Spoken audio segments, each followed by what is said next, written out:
Why the Treaty Principles Bill is fantastic for New Zealand. The Honourable David Seymour, leader of the New Zealand ACT Party. David succinctly highlights why having a Treaty Principles Bill would be great value for all New Zealanders, especially going forward into a modern First World democratic, fair society. In a modern 21st century New Zealand, defining the principles of the Treaty of Waitangi into law is obviously a no-brainer. The only people who are objecting to such a fantastic idea are those that gain financially from living in the past, the Green and Te Pati Maori parties, elite iwi tribes, and the Waitangi Tribunal. New Zealand needs to abolish the racist Maori council wards, the racist Maori electoral seats, urgently wind up the Waitangi Tribunal, and of course, define the treaty principles into law. Why would anyone in their right mind not want a united New Zealand, with one people and one vote, which ultimately will lead to peace and prosperity for all?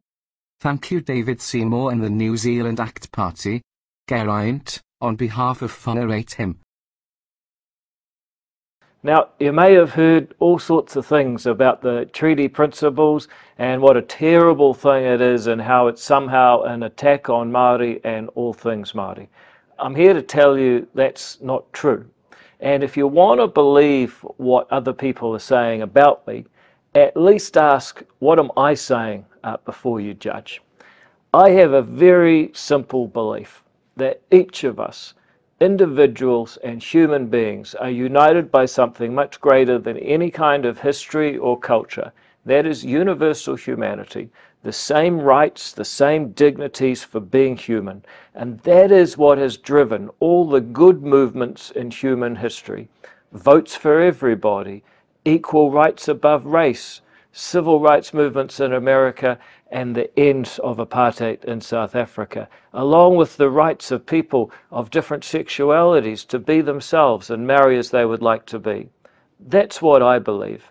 And when it comes to the Treaty of Waitangi, we as a country have a simple choice to make. We can either believe that the Treaty of Waitangi created a partnership between races, as some people have said, or we can believe that it delivers, as it says itself in the Maori version, ngā tikanga katoa re te tahi, the same rights and duties. That is the fundamental question. If you believe that the treaty is a partnership between races, then you have to believe that tangata whenua have different rights and duties in New Zealand from tangata tiriti. And that means people get different positions in government. They get treated differently in the workplace. They get treated differently based on who their ancestors were, not what they do today and the character of their own behavior.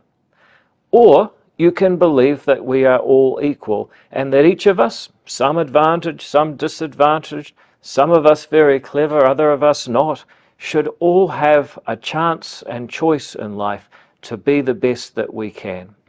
My belief is that the latter way is the only way forward for any society.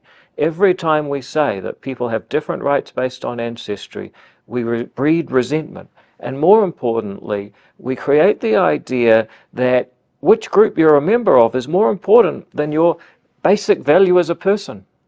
All the really bad things that have happened in history have come from that basic way of thinking, group first, individual value second.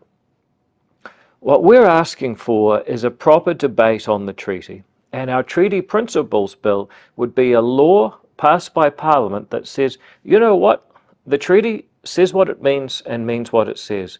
We take the Maori text and we take what it literally says, that the government has the right to govern. There is one government. I know there's people who say we didn't cede sovereignty. The reality is there's 5 million of us on these islands and we do need one government. That's the first article, ture or law.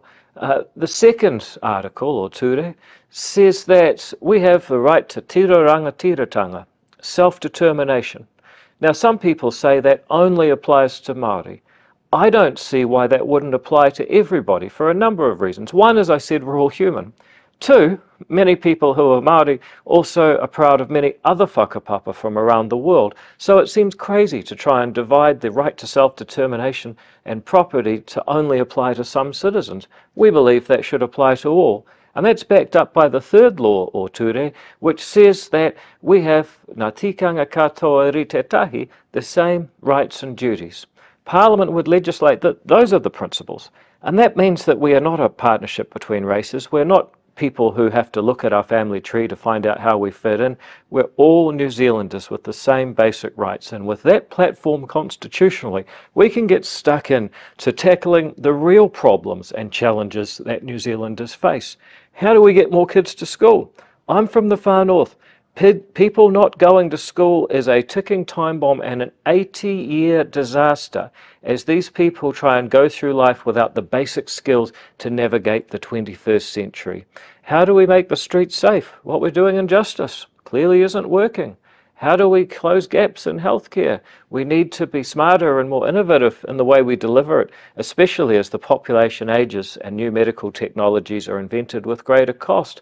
How do we make sure that everybody has a whare? We are at least 50,000 houses short in this country. It's too hard to build the roads. Just today, I heard it cost $500,000 to build a pedestrian crossing. No wonder it's expensive to build a road, and no wonder it's hard to buy a section that is connected to opportunity, meaning jobs and education for the next generation and a place they can own themselves. Those are the sorts of challenges I want to get stuck in and solve, but it requires unity or kotahitanga, and that requires an understanding of the treaty that it gives the same rights and duties to all. That is a way forward. So next time you hear somebody say something about me or my bill or what we're bringing to the table that sounds a little bit crazy, just come back and say, what is coming from the horse's mouth, so to speak? These are the facts. These are my intentions. This is what is in my manawa. This is where we want to take New Zealand to a more united and prosperous future that actually has a tighter reference to Te Tiriti o Waitangi than what anyone else is talking about.